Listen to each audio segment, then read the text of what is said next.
Assalamualaikum warahmatullahi wabarakatuh. Iki ngaji santai-santai napa muhasabah. Muhasabah itu kalau Kiai Jawa maknani itu ngoreksi diri sendiri. Jadi menghitung diri sendiri. Ini pas bidang yang saya tekuni tadi karena Habib Ahmad yang minta kemarin sama Ibu siapa dari Indonesian Power itu. Ibu Lia, saya turutin sekaligus saya sambil belajar terus tentang muhasabah. Dalam konteks Indonesia, muhasabah itu sudah jadi perilaku ya. Karena dulu orang tua saya, guru-guru saya kalau ngandani itu, bayangkan kalau kamu jadi dia. Jadi misalnya kita mentang-mentang atasan, otoriter sama bawahan. Bayangkan kalau kamu jadi yang bawahan itu kayak apa? Laukun tamakanah, kalau orang Arab bilang, bayangkan kalau kamu di posisi dia. Makanya guyonannya orang-orang Indonesia itu kan orang ngaramkan judi gitu, bareng dikasih tahu. Tapi yang menang anak jenengan, alhamdulillah. Ternyata ngaramkan itu karena ada anaknya. Kalau anaknya yang menang ya seneng. Meskipun itu guyonan, tapi saya punya padanan itu dalam kitab hikam. Nabi Ibrahim itu Khalilur Rahman, tentu bencinya minta ampun sama yang namanya maksiat. Suatu saat beliau diterbangkan di alam malakut. Itu kalau di hikam saya halaman 15 juga. Saya masih ingat betul. Mungkin kalau Anda beda halaman karena beda cetakan. Setelah diterbangkan di alam malakut, diperlihatkan sama Allah. Ada orang pezina, ada orang syaribul khomri, ada orang mabuk, ada orang macam-macam. Allah tanya sama Nabi Ibrahim, bagaimana pendapat kamu Ibrahim tentang mereka yang maksiat? Kata Nabi Ibrahim, ya Allah, habisi saja mereka. Mereka hidup di bumi engkau, makan rezeki engkau, kemudian mereka tidak taat sama engkau. Singkat cerita di fase itu, saya ulang lagi di fase itu, Allah nurutin sampai sekian peristiwa, mungkin 3 atau 4. Sudah, setelah sekian tahun Nabi Ibrahim lupa peristiwa itu, kemudian beliau diminta menyembelih anaknya. Ini versi kitab hikam. Memang versinya banyak tentang kenapa Nabi Ibrahim disuruh menyembelih anaknya. Ketika mau menyembelih anaknya, Nabi Ibrahim ragu. Huwa samratu fuadi, anak saya ini buah hati saya, kenapa engkau suruh menyembelih? Terus kata Allah, apa kamu tidak ingat ketika kamu saya angkat di alam malakut, kemudian kamu usul bunuh-bunuh, saya tidak mempertimbangkan usul Anda, tapi kenapa sekarang saya merintahkan kamu mikir? Gitu. Terus, ya karena ini anak saya ya Allah. Terus kata Allah, rumang samu wong sing bukan mata ini gak gawean kau sing gawe kowe enak wae usul mata ini. Jadi saya yang bikin, kemudian Anda enak aja usul membunuh. Semenjak itu Nabi Ibrahim itu di eranya itu asfaqun nas, orang paling sayang sama manusia. Karena kadang kita keras itu ya kebetulan itu udah anak kita, ada keluarga kita. Cara orang Jawa itu kan gitu ya, kalau ada perempuan terus macak yang macam-macam pakai sepeda motor cowok, terus wah itu luput suwo, semoga-moga gini. Tapi setelah dikasih tahu, niku ponakane jenengan, semoga-moga selamat. Jadi jangan-jangan kemarin Pak Ahlil Ma'asi itu kebetulan tuh tidak keluarga kita. Kalau keluarga kita yang pernah salah pada kita, semangat kita mintakan maaf. Jangan-jangan kita didikte hukum sosial gitu. Jadi orang yang salah, kebetulan tuh orang yang menservis kita. Atau keluarga kita, atau orang dekat kita. Jangan-jangan semangat kita mintakan ampun. Tapi kalau sama orang lain, kebetulan musuh kita semangatnya minta itu kena azab. Nah ini yang nggak boleh dalam Islam. Islam mengajarkan niru Rasulullah SAW, Nabi itu rahmatal lil alamin. Bahkan kemarin saya ngaji virtual sama beberapa habaib. Ada Habib Ali Al-Jufri dari Mesir, ya. Ada Habib Alwi dari Kuitang, ada Habib Nabil Al-Musawa. Dari sekian habaib itu saya masih ingat diantaranya yang didawuhkan rahmatan lil alamin itu ketika Nabi adzahu qaumuh, disakiti oleh kaumnya, dan itu mereka masih kafir semua. Itu mereka dapat doanya Nabi, Allahumma hdi qaumi fa innahum la ya'lamun. Kayak apa baiknya Nabi, orang yang menyakiti, yang melukai, tapi Nabi masih berdoa, Allahumma hdi qaumi fa innahum la ya'lamun. Sayyidina Umar dapat doanya Nabi itu ya khina kana kafiran, ketika masih kafir didoakan, Allahumma aizzal Islam bi Umar. Itu ketika masih kafir. Itu pelajaran bagi kita bahwa yang sedang tidak cocok pun itu berdapat doa kita. Ya doa supaya kondisi kita baik, hari tambah baik. Karena agama ini Saya berkali-kali bilang limangka nayarjuwa hawal yawmal akhir. Agama ini diperuntukkan bagi yang selalu punya harapan pada Allah Subhanahu wa taala. Saya cerita muhasabah ini tentang hubungan kita dengan Allah. Di Indonesia itu banyak orang fasik, banyak orang nakal. Ya di mana-mana orang nakal itu ya mayoritas, wa aksaruhum fasikun. Tapi berkahnya harapan. Mungkin saya kira nakal sok benda, mungkin saya kira sholat sok ben sholat, mungkin sekarang belum sakhok, belum dermawan, suatu saat dermawan. Barokahnya itu kefasikan ini dianggap sementara, sedang fasik, sedang tidak benar. Karena kiai-kiai kita, para guru-guru kita, para habaib utamanya itu mesti bilang semoga husnul khotimah. Nah barokahnya doa itu semoga husnul khotimah itu menjadikan satu pola sosial. Yang sedang fasik ini masih diharapkan jadi lebih baik, jadi lebih. Sehingga kita tidak ngambil sikap ekstrim, yang ingin menghabisi atau ingin mengadili, tidak. Karena selalu kita punya harapan, Dan agama ini limangka nerjuwa hawal yawmal akhir. Bayangkan dulu kalau yang nakal itu anak kamu. Pasti kamu nggak ingin kan langsung dapat azab, dapat apa. Padahal kita semua jadi tokoh ini abul kulli, bapak dari semuanya. Sehingga ketika Rasulullah SAW jalan-jalan kemudian melihat perempuan sedang menyalakan api. Kalau apinya mati ditiup, anaknya dijauhkan. Nanti kalau sudah jauh dari api, anaknya digendong lagi. Terus kata Rasulullah, matur ke semua sahabat, Aro'aitum anna hadih tarihatan waladaha alan nar. Apa kamu berpendapat bahwa perempuan ini akan melemparkan anaknya ke neraka? Tidak ya Rasulullah. Tidak akan seorang ibu melemparkan anaknya ke api. Terus kata Rasulullah, Allahu arhamu min hadih biwaladiha. Allah lebih rahman, lebih rahim dibanding orang tua ini kepada anaknya. Ini yang harus kita kenalkan terus, kita kampanyakan terus, supaya orang hubungannya dengan Allah itu nyaman, asik. Sehingga dengan demikian selalu ada harapan bahwa yang sedang nakal ini suatu saat tobat. Kita tidak boleh menghukumi pasti begini, pasti gini, itu tidak wilayah kita. Itu juga yang dicontohkan Rasulullah SAW.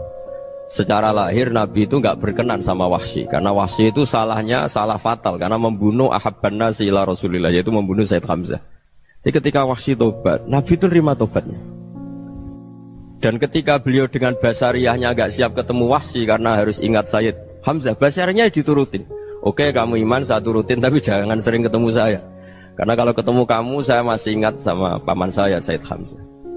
Kita bisa ngelola seperti itu. Kita tidak cocok sama orang, bagaimanapun mereka umat Rasulullah SAW, kita tetap mencintai mereka. Misalnya kalau beda agama, mereka sama-sama orang Indonesia, kita mencintai mereka atas nama warga Indonesia.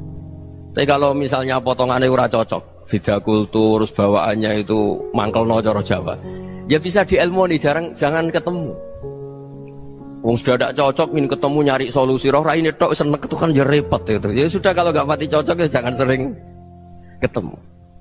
Dan itu kita bisa memanage seperti itu tuh bisa. Saya berkali-kali cerita tentang Imam Syafi'i.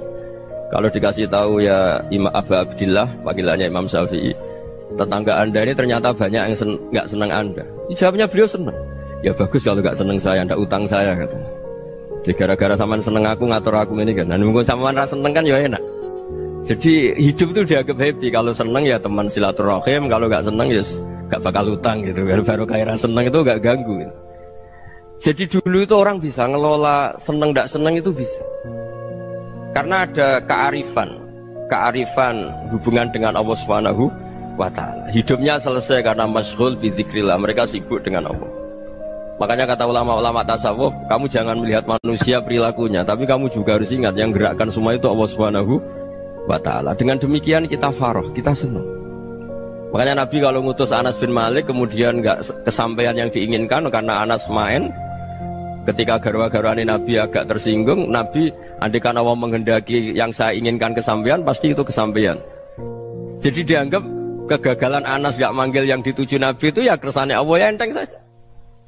Sayyidina Ali lebih parah lagi yang dialamin. Itu dalam beliau kalau dipanggil itu gak cepat-cepat ke sana. Ketika ditanya, kenapa kamu tak panggil gak cepat ke saya? Amin tu ukubatak, karena aku tahu engkau orang baik. Orang baik itu pemaaf.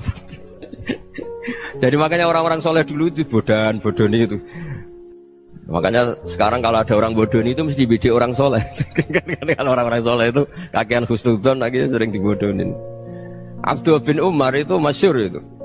Kalau ada budaknya sering sholat, sergap sholat itu dimerdekakan. Akhirnya enggak sholat pun pura-pura sholat. Akhirnya juga dimerdekakan. Ketika ditanya, kenapa engkau merdekakan? Padahal mereka sholatnya menipu engkau, kata pembisik-pembisik itu. Man khoda'ana lillah in khoda'na lah.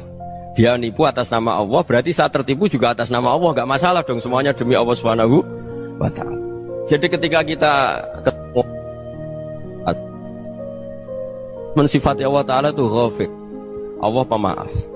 Jangan kamu enggak fair untuk diri kamu nyifati Allah ghafir, pada orang lain Allah kamu sifati syadidul iqab. Jadi Allah kamu atur, kayak MC tadi ngatur saya. Jadi Allah itu apa? Kalau pada saya ghafir, kalau pada musuh saya syadidul iqab. Itu enggak fair. Kalau Anda punya harapan kepada Allah karena Allah Rahman Rahim, Allah ghafir, sebenarnya Allah pada musuh kita ya bisa saja Allah ghafir, bisa saja Allah Rahman Rahim. Sehingga kita melihat orang lain yang kita tidak cocok itu ya enteng saja. Itu min ummati Rasulillah sing tanaluhu syafa'atuh, tanaluhu sa'atu rahmati, tanaluhu fair. Jangan dengan kita kayak mesti dapat rahmat. Jangan orang lain kayak Allah pasti syadidul iqab. Itu tidak boleh. Sehingga ketika ada orang Badui, singkat cerita orang Badui ini kencing di masjid, semua sahabat membentak dia. Yang enggak bentak hanya Nabi tok.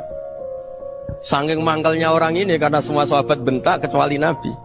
Setelah dibenarin Nabi, terus Nabi nyuruh sobu ali dhanuban min ma'in. Setelah disucikan masjid itu, dia berdoa keras sekali. Allahumma arhamni wa Muhammadan wa la tarham ma'ana ahadan. Ya Allah, yang berhak dapat rahmatmu hanya saya dan Nabi Muhammad, yang lainnya jangan. Karena yang lainnya itu jengkelin, gitu aja saya salah dimarah-marahin gitu. Jadi kalau kamu doa terbatas ya kayak orang Bedui ini, kayak orang Arabi. Apa kata Nabi? Laqad tahajjarta wasi'an. Allah yang rahmatnya luas menjadi kamu sempitkan. Karena kamu mau atur Allah hanya Rahman pada Indonesian Power, pada NU, pada kita yang orang lain nggak perlu dapat. Itu kan kasihan Islam, karena Islam terus nggak dimiliki semua orang. Allah nggak dimiliki semua orang, Rasulullah nggak dimiliki semua orang karena dipek NU, dipek ormas tertentu, dipek nggak boleh seperti itu. Nggak boleh takhasyar tawasian, kata Nabi, nggak boleh mempersempit zat yang rahmatnya itu luas. Ini semoga etika ini kita pakai di Indonesia. Yang sedang fase kita harapkan lebih baik. Yang sedang nggak dapat hidayah kita doakan dapat apa? Hidayah. Masyhur kan, makanya tadi saya mohon sama Habib Ali supaya Habib Ahmad supaya tetap mahalul qiyam, tabaruk sama Habib Ali. Di antara doa-doa di Simtuduror masyhur itu antuqa bilal mudhniba minnah bil ghufran wal musi'ah bil ihsan. Jadi harapannya para habaib, para orang-orang baik dulu ya, semoga yang dosa itu dimaafkan, yang sedang salah dibuka, bikin lebih baik. Nabi itu tugasnya juga gitu. Wastaghfir li dzambika walil mu'minina wal mu'minat. Nabi itu tugasnya juga memintakan ampun yang sedang salah.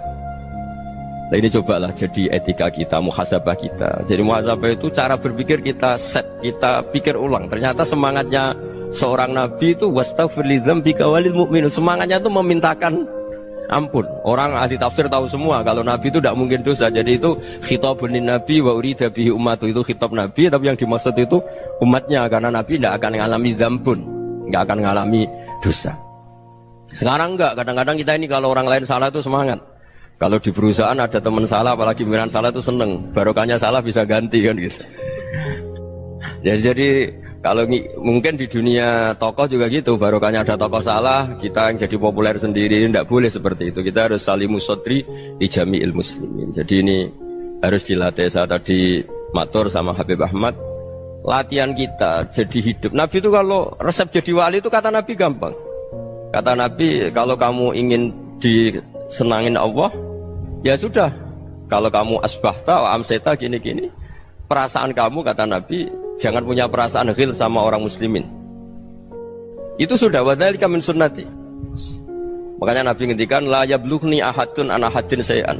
Ada yang baca la yuballighni ahadun an ahadin syai'an. Seseorang jangan melaporkan ke saya tentang salahnya yang lain. Fa inni akhruju ilaikum wa ana salimus sadri. Karena saya ingin ketemu sampean semua dalam keadaan salimus sadri, tidak punya perasaan apa-apa. Karena kalau nurutin pembisik, nurutin informasi itu ya repot, karena orang pasti sepihak. Ada kiai yang top datang ke kampung-kampung ning desa-desa, kata yang seneng itu punya akhlak. Wah itu bagus orang besar datang ke kampung-kampung. Kata yang nggak seneng, Oh itu jobnya kiai kecil kok diambil, itu kan ya kasihan itu kan sudut pandang. Makanya saya sering bilang akal kita ini cukup untuk mentasdik Rasulullah Shallallahu Alaihi Wasallam. Meskipun perasaan kita kadang orang Jawa itu beda. Saya berkali-kali bilang sama peneliti dari Jogja, kenapa sih Gus para nabi itu kok poligami istrinya banyak? Nabi Dawud katanya itu berapa? Nabi Sulaiman malah jumlahnya agak terbatas ini. Nabi Muhammad itu paling sedikit. Saya tanya gini, perempuan itu orang lemah, jadi kalau nolong orang satu gimana baik, kalau nolong orang dua ya lebih baik, ya sudah kira-kira seperti itu. Paling tidak akal kita masih tahu kalau orang baik itu kan mesti baik, nolong orang satu baik, nolong orang dua ya lebih baik, nolong orang tiga lebih baik. Tapi kalau kamu orang nggak baik, satu saja kamu terlantarin, kamu miskinkan, kamu ya tinggal diukur kan. Kalau orang baik nambah baik, tapi kalau orang buruk tambah buruk. Nah itu akal kita bisa menganalisis kenapa sih nikah itu ada yang poligami, ada yang enggak. Sudah ukur saja diri kamu. Misalnya kayak saya elek keriting, rabi terus, mau perbanyak wong elek, orang perilaku netok raine dadi elek kabeh. Tapi nak kowe ku ganteng, alim, ganteng, sugih, anake ganteng-ganteng, berhubung kowe saleh ahli swarga kabeh, mertua yo bangga karena karir kamu meyakinkan. Ini mertua kamu aja gak bangga mau nambah. Ipar gak bangga, mertua gak bangga, desa kamu yang kamu wayai juga gak beda dengan Nabi ketika nikah Juwairiyah itu nggak ada pernikahan sebarokah Nabi dengan Juwairiyah itu Azharu Rasulillah. Di situ habis perang banyak tawanan, gara-gara jadi besanya Nabi langsung dibebaskan semua karena Azharu Rasulillah. Sekarang besanya Kanjeng Nabi. Dulu Abu Sufyan mangkalnya bukan main sama Nabi, gara-gara putrinya dinikah terus langsung jadi. Kalau kamu kan enggak, nikah satu, nikah lagi, satu kampung musuh kamu karena istri pertama ya cemburu, yang kedua agak bangga. Wah itu selesai itu di dunia wal akhirah. Maksud saya nganalisis Islam itu harus pakai akal. Dan akal yang dipakai, ini saya bawa ke kitab Ihya, adalah pikiran-pikiran para ulama. Makanya ketika Imam Ghazali ketika ditanya fakaifa bi muslimin fasikin asawaha fi jami'i amri, kalau kalian ketemu orang fasik, orang Islam tapi fasik, perilakunya nggak ada yang benar. Kata Imam Ghazali jawabnya lucu, aneh. Mamin muslimin illa wa islamuhu ta'ah. Tidak ada orang Islam kecuali dia mau Islam, membenarkan Allah dan Rasul itu sudah taatnya dia. Kok kamu tidak bisa melihat taatnya dia? Dia pikirannya kan ini pemabuk, ini tukang apa. Tapi kata Imam Ghazali, sebenarnya kamu masih bisa berpikir positif. Mamin muslimin illa wa islamuhu ta'ah. Tidak ada seseorang Islam ketika dia milih Islam itu pasti ada taatnya, yaitu tasdik pada Allah dan tasdik kepada Rasulullah Shallallahu Alaihi Wasallam. Jadi dengan pola seperti itu, maka di antara guru-guru kita yang modern ya di era Mbah Maimun, di sini ada Habib Ahmad, Habib Salim, syair yang sering dibaca beliau adalah ada orang munajat sama Allah. Ini cerita munajat. Itu orang itu ngendikan gini, ana muznibun, ana mukhtiun, ana asi, huwa rahimun, huwa ghafirun, huwa afi. Ya Allah, saya mukhti, saya orang yang salah. Ana muznib, saya orang yang dosa. Ana asin, saya sering maksiat. Tapi engkau ya Allah, engkau ghafir, pemaaf. Engkau rahim, maha pengasih. Engkau afin, yang mudah memaafkan. Kata orang ini, ya agak kurang ajar, tapi saking senengnya sama Allah. Qobal tuhunna salasatan bisalasat. Ya gini saja ya Allah, sifat engkau diadu dengan sifat saya. Engkau Tuhan, Gusti, nggak boleh kalah katanya. Terus wasatah liban ausofu ausofi, dan engkau pasti pemenangnya gitu. Jadi ada orang rayu Allah dengan cara seperti itu ya ada ya. Saya ini manusia, salah saya banyak. Engkau ampunannya banyak. Engkau Tuhan, Gusti, nggak boleh ampunan Anda, ampunan engkau kalah dengan salah saya. Nggak boleh Tuhan kok kalah. Jadi untuk supaya orang punya harapan gitu. Banyak juga wali-wali yang jadab ketika datang ke makam Rasulullah SAW. Itu kalau dongo ya agak kacau sebetulnya, cara syariat agak kacau. Ya Allah, engkau punya dua pilihan. Jika engkau menjadikan saya soleh, surah habibu, yang senang kekasihmu, yaitu Rasulullah SAW. Tapi jika engkau menjadikan saya fasik, surah aduuk, yang senang itu setan. Monggo jenengan mau menyenangkan kekasih jenengan, mau menyenangkan musuh jenengan, monggo jenengan bebas kok memilih. Mestinya Allah ya senang menyenangkan kekasihnya. Jadi ya, intinya Allah dipaksa untuk menjadikan dia orang soleh gitu. Jadi kayak kemarin itu Pak Gus siapa yang kesini itu kuliah ke sini itu sama Habib Ahmad. Saya pertama nggak mau, lama-lama Habib Ahmad. Ini gimana Gus? Orang taunya saya dekat jenengan, kalau nggak kasil saya malu. Waduh, ini kayak doanya wali yang tadi. Nggak punya pilihan, nggak ada pilihan. Jadi saya mohon muhasabah itu dimulai cara berpikir. Makanya di sini sebetulnya tag ini supaya dapat barokahnya Ihya. Ini kitab yang disenangi para habaib, para ulama. Sebetulnya tag di muhasabah itu redaksinya gini ya, yang lengkap. Hasibu anfusakum qabla an tuhasabu wazinuha qabla an tuzanu wa tahayya'u lil ardil akbar. Jadi ada kata wazinu, jadi ukur. Perilaku Anda ini diukur, ditakar. Misalnya kita sebagai suami kan ya punya hal-hal yang kita tidak ideal. Corong Jawa mesti pesek, cara rezeki ya pas-pasan ya. Dan kita juga kalau, makanya agak boleh tanya istri begini, apa saat cinta pertama Anda? Pasti Anda kecewa. Orang jadi istri hanya korban terakhir itu. Sudah. Karena orang kalau ngelamar kemana-mana gak jadi, yang jadi istri itu pasti korban terakhir itu. Jarang istri pilihan pertama, jarang. Ayo semua yang nikah. Rata-rata itu pilihan Anda pertama Pak, dari sekian ditolak di mana-mana terus. Ya perempuan terakhir. Kamu juga korban terakhir. Itu wali-wali dulu kalau ngandani kita itu sederhana. Antal ini masyhur diceritakan Habib Zain bin Semit dalam kitab Al-Manhajus Sawi. Antalam tajid min nafsika kullama turid. Fa kaifa turidu min ghairika kullama turid. Kamu yang ingin ideal saja, kamu tidak menemukan pada diri kamu untuk menjadi ideal. Kamu kan ingin ganteng, ingin punya uang banyak, ingin perilaku Anda sempurna. Anda saja yang punya keinginan tidak bisa mewujudkan keinginan Anda sendiri. Fa kaifa turidu min ghairika ma turid. Jadi antalam tajid min nafsika kullama turid. Fa kaifa turidu min ghairika kullama turid. Kamu yang punya keinginan saja. Misalnya saya ingin punya uang banyak, perilaku saya selalu benar, gak pernah salah. Loh, saya yang ingin saja dengan diri saya gak bisa untuk benar terus. Kok kamu berharap orang lain selalu benar? Jadi antalam tajid ya sama. Kalau kamu menuntut istri kamu itu ramah, neriman, apa kamu neriman sama wajah istri Anda gitu? Engkau ya pola neng dindi jajaki sana jajaki sini, kamu sendiri tidak tahu apa. Jadi itu nasihat yang luar biasa. Antalam tajid min nafsika kullama turid, fa kaifa turidu min ghairika kullama turid. Kamu mau menghormati semua orang? Tidak mau kan? Kemudian Anda berharap semua orang menghormati kamu.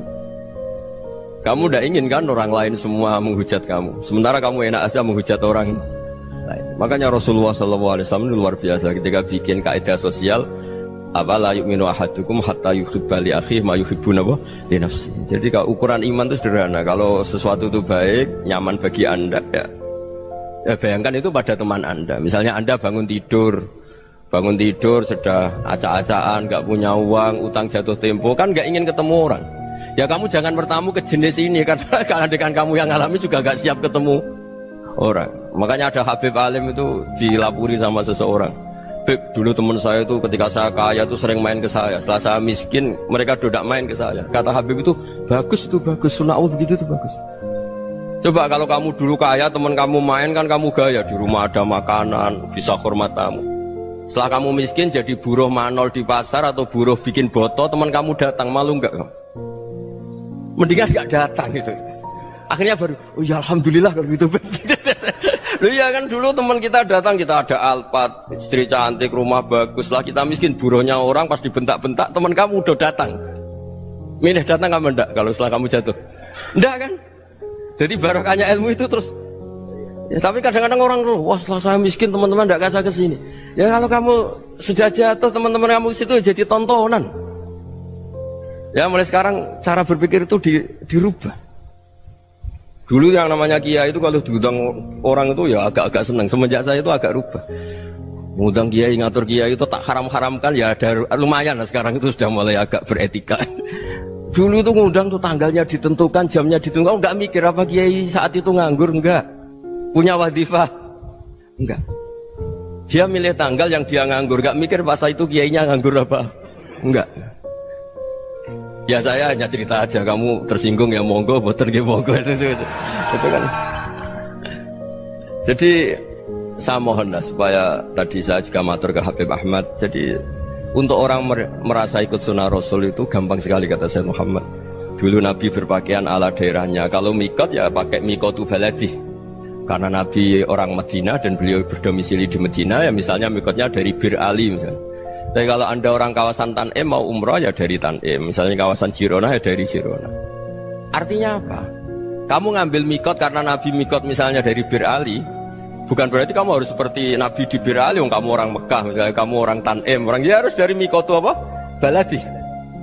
Sama, makanya di fikih-fikih itu kalau teknik anak, Nabi orang Arab, halawiyatnya kurma ya kurma. Kalau orang Jawa sedegan, semua bodoh-bodoh. Ya, bodoh-bodoh manis. Jadi ini tabaruk sama Sayyid Muhammad, ini ada murid beliau, Habib Ahmad, saya baca. Supaya orang itu merasa ikut Nabi itu gampang sekali. Ini saya baca ya di halaman tadi disaksikan Habib Ahmad 433 di kitab apa begini Manhajus Salaf fi Fahmin Nusus. Itu kata Sayyid Muhammad wa kanat sunnatu Rasulillah annahu yat'amu ma yajiduhu fi ardi wa yalbasu ma yajidu wa yarkabu ma yajidu mimma abahu Allah taala. Faman istamala ma yajiduhu fi ardi fa huwa al-muttabi' lis sunnah. Kama anau hajjal baita min madinati faman hajjal baita min madinati nafsih fa huwa al-muttabi' li sunnah wa illam takun hadhil madinatu tilka. Jadi intinya misalnya Nabi dulu itu ngasih sedekah kepada fakir miskin ya pakai dinar, dirham. Ya kalau orang misalnya sedekah pakai rupiah ya sudah ikut sunnah Nabi. Jangan lu Nabi pakai dinar loh, kamu kok pakai rupiah. Dulu dinarnya Nabi udah ada tulisannya Bank Indonesia, kamu kok ada tulisannya Bank.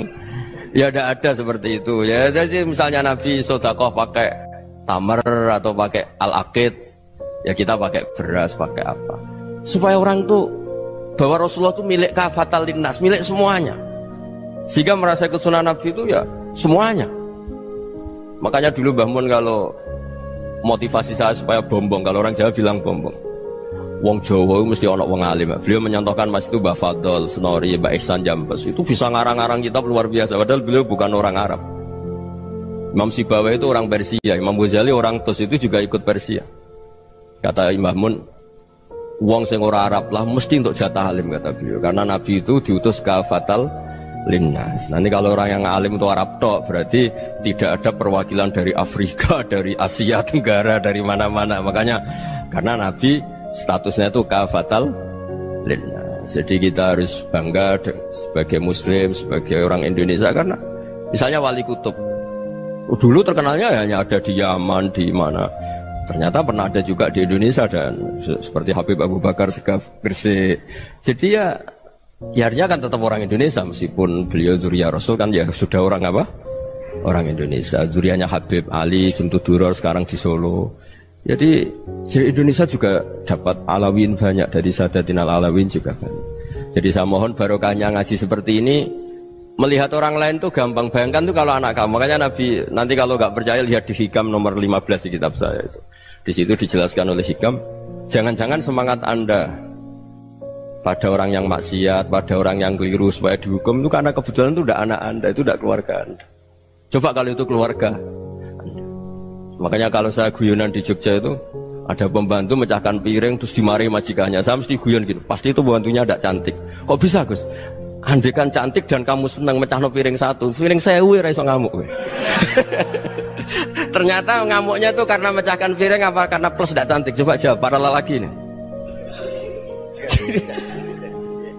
Kamu marah sama orang maksiat tuh karena maksiat karena plus itu udah anak Anda. Bayangkan kalau itu anak Anda. Itu hebatnya Rasulullah SAW. Karena kita yang salah pun kadung umatnya, Nabi tetap ngasih fasilitas syafaati li ahlil kabair min ummati. Kayak apa baiknya Nabi? Tidak ikut maksiat tapi ikut fasilitasi ngasih syafaat. Loh kalau li ahlil ibadah kan wajar. Nabi ketika ini syafaati li ahlil kabair min ummati. Ya karena tadi logika yang dibangun Rasulullah itu logika yang luar biasa. Kita semangat orang lain kena hukuman itu karena kita tidak punya ra'fah, tidak punya rahmah. Coba kalau Rasulullah yang bil mukminina ra'ufur Rahim. Semangatnya itu mendoakan supaya tobat, mendoakan diampuni. Dan itu juga yang diperintahkan oleh Allah Subhanahu wa taala, wastaghfir li dzambika walil mu'minina wal mu'minat. Ya semoga barokahnya ngaji ini, barokahnya Habib Ahmad, barokahnya Maulid Simtud Duror, barokahnya semua kitab Madaih Tibak Berjanji semuanya, barokahnya Ikhya, barokahnya Said Muhammad, barokahnya guru kita semua Mbah Maimun, bapak saya. Kita ini ngikuti manhaj, ya, ngikuti apa? Manhaj. Saya sering didhawuhi Mbah Mun, kenapa ihdinas siratal mustaqim bukan siratoka? Bukan jalan engkau ya Allah, karena Allah itu nggak bisa kamu tiru. Allah itu tidak tidur, tidak makan, tidak kesel, tidak capek. Yang bisa ditiru itu siratal ladzina an'amta alaihim. Yang bisa ditiru manusia ya niru manusia. Karena Allah itu tidak bisa ditiru. Makanya ihdinas siratal mustaqim siratal ladzina. Dan niru siapa? Niru guru-guru kita. Termasuk niru cara pandang. Jadi misalnya ada orang awam di rumah itu hanya delok reng, delok tikus liwat, itu kan kayak nganggur. Ora tahajud malah mendelok reng. Melihatnya jangan gitu. Huwa tarokal ma'asiyah. Dia di rumahnya ndak dugem, ndak kemana-mana. Dia berarti malam itu tarkul ma'asi. Tidak nyopet, tidak garong, tidak ke tempat maksiat. Susahnya apa sih husnudzon? Jadi jangan lihat huwa tarkut tahajud, huwa tarokat tahajud, wa taroka qiyamal lail. Oke ya, namanya orang begitu ya tidak tahajud, tidak qiyamul lail. Tapi susahnya apa sih kamu bilang huwa tarokal ma'asiyah? Dia juga meninggalkan maksiat, dan tarkul maksiat itu ibadah. Supaya orang tuh gampang lah husnudzon sama orang muslim. Ini orang mukmin, orang yang luar biasa. Di mata Allah itu orang yang luar biasa. Kayak tadi Imam Ghazali, kalau saya ketemu orang muslim kemudian dia tidak pernah baik, gimana? Kata Imam Ghazali, ma min muslimin illa wa islamuhu ta'ah. Tidak ada orang Islam ketika dia mentasdihkan Allah dan Rasulullah, berarti dia juga punya taat. Ya ini latihan saja, sing iso nglakoni Habib Ahmad kula namung cerita mawon. Kula cerita secara akademik, saya punya kitab, saya baca, dan alhamdulillah kita paham barokahnya para guru, dan supaya terbiasalah. Sebaik-baiknya ibadah husnudzon billah wa husnudzon bil mu'min. Soal tidak cocok ya diilmoni tadi ya, namanya nggak cocok ya jangan sering ketemu. Seperti Rasulullah SAW, beliau karena sangat mencintai Said Hamzah, ketemu orang yang pernah begitu sama Said Hamzah ya beliau secara basyariah tidak siap. Tapi beliau secara cara bahasa sekarang, secara profesional, kalau beliau seorang nabi dan harus menerima tobatnya siapapun ya diterima. Saya meskipun dengan AB gak cocok karena dia begini-begini sama saya, tapi saya ingat dia sholat, dia baca sholawat, dia mencintai Rasulullah. Ya kita hormat. Ya soal gak cocok ya di manage tadi ya. Zuruhiban tasdid huban. Kalau gak pati cocok ya jangan sering ketemu, bawaannya enak nanti. Ya semuanya itu diilmoni lah. Makanya ngendikane Ma'ruf Al-Qurhi ada yang baca Al-Kharki, mangqala fil yaumi salasa marrat wa marham ummata Muhammad kutiba minal abdal. Karena semangat mencintai siapapun satu hari sering baca marham ummata Muhammad, wa ma aslih ummata Muhammad, wa ma tajawaz an ummati Muhammad, itu mesti kutiba minal abdal. Dia pasti termasuk wali abdal. Maksudnya semangat mencintai ya dilatih lah. Misalnya Indonesia Power atau PLN, andai kan tidak ada PLN tuh kayak apa? Orang nggak bisa ngaji, tidak bisa aktivitas. Ya barokahnya ada PLN, barokahnya jasanya. Kita sadar, tidak semua kebaikan kita ini memenuhi keinginan orang banyak. Gitu. Orang banyak ingin listrik, ingin saluran apa, dan itu kadang yang mewujudkan orang lain atau kelompok lain. Ya karena itu manfaat ke orang lain ya kita doakan. Karena khairunas anfa'uhum linnas. Sehingga kita terbiasalah ngakui orang lain. Seperti semangatnya Rasulullah SAW, semuanya itu didoakan, semuanya diinginkan kebaikannya. Bahkan Nabi gak putus asa sampai di akhirat. Ketika Nabi lain sudah putus asa karena sudah akhirat, sampai dimintai syafaat semuanya bilang nafsi, nafsi. Karena merasa semuanya gak punya nyali di depan Allah. Karena ini sudah akhirat, sudah finish. Tapi apa Rasulullah? Analah. Ya udah, saya sanggup mensyafaati kalian. Terus kata Nabi, fa'atiyal arsya. Saya mendatangi aras fa akhirru lahu sajidan, saya sujud wa ahmaduhu bima hamida 'allamaniha rabbi. Kemudian saya tetap muji Allah dengan pujian yang terus menerus. Padahal sudah di akhirat sudah finish. Nabi dimintai syafaat masih sanggup karena Nabi tahu akhirat tidak bisa mendikte Allah, tidak bisa. Allah terus bilang, "Ya Allah, ini akhirat loh, engkau sudah tidak boleh mensyafaat." Tidak bisa. Allah tidak bisa diganggu akhirat. Allah tidak boleh dibatalkan rahmannya oleh akhirat. Allah tetap Rahman Rahim abadal abad. Dan Nabi tahu itu. Makanya kata para ulama, fa Muhammadun ahmadu min ghairihi. Jadi Nabi Muhammad namanya dua yang terkenal. Sebenarnya banyak yang terkenal dua, Muhammad sama Ahmad. Ketika Nabi punya nyali memuji Allah di akhir akhirat atau sudah di akhirat itu fa Muhammadun ahmadu min ghairi. Ketika nabi lain sudah tidak punya nyali muji Allah karena sudah akhirat, Nabi Muhammad tetap berani muji Allah di saat seperti itu. Makanya ahmadu di situ kata ulama itu af'al tafdil, fa Muhammadun ahmadu min ghairi. Kanjeng Nabi lebih memuji Allah di saat yang nabi lain sudah tidak punya nyali untuk muji Allah di saat itu. Makanya kata Nabi fa akhiru lahu sajidan wa ahmaduhu bi mahamida 'allamaniha rabbi. Akhirnya setelah lama gitu terus Allah ngendikan ya Muhammad irfa' ra'sak wasal tu'tah wasfa' tusyaffa. Sudah Muhammad, angkat kepala kamu minta apa saya turutin, dan kalau kamu ingin mensyafaati umatmu saya beri hak apa? Syafaat. Nah, semoga semangat itu juga menjadikan kita munajat bahwa rahmat Allah tidak terbatas, harapan juga tidak terbatas. Mungkin yang sedang nakal ya kita katakan sedang, jangan terus kamu pastikan wah ini mesti suul khotimah, mesti tidak orang baik. Tidak, agama ini liman kana yarju wal yaumal akhir.